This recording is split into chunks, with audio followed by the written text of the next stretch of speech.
Tonight, the Kenya Conference of Catholic Bishops has called out President William Ruto's administration for what they term a deeply entrenched culture of lies, corruption, unfulfilled promises, and misplaced priorities.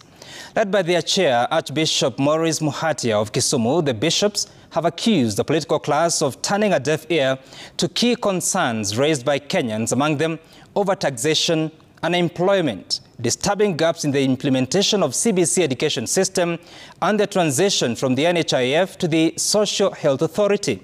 Safin Acheng Oma reports.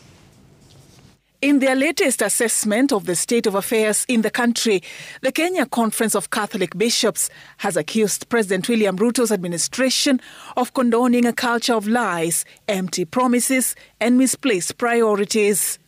We have made clear statements many times in the recent past with very little response from the government. Despite the calmness we are experiencing, there is a lot of anxiety, and most people are losing trust in the government.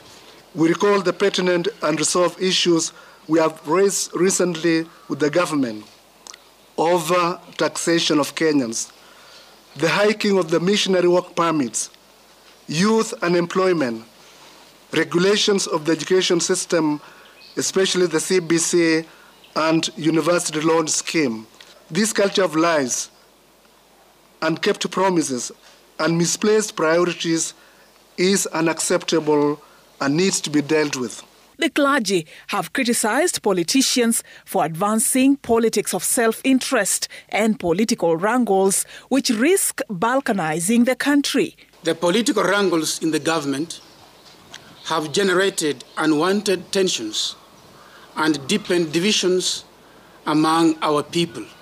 It is baffling that a bill proposing an extension of the 5-year term to 7 years is being considered, and apparently there are plans to rush it through the legislative system. We need to critically scrutinize this political move. The bishops have accused the government of reneging on its promise to clear arrears amounting to billions owed to faith-based hospitals under the National Hospital Insurance Fund, even as they poked holes on the newly established Social Health Authority. We are appealing to the government to move the speed and reimburse the money spent and which are due from NHIF and now SHIF or SHA, whichever case it may be. The hospitals are crippled.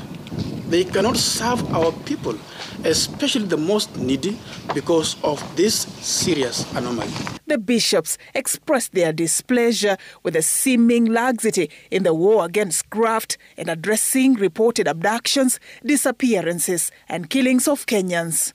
Who is abducting these people? And is the government unable to stop these abductions and killings? In the meantime, they are calling on Kenyans to unite in prayer during these precarious times. Safin Acheng Oma, Citizen TV.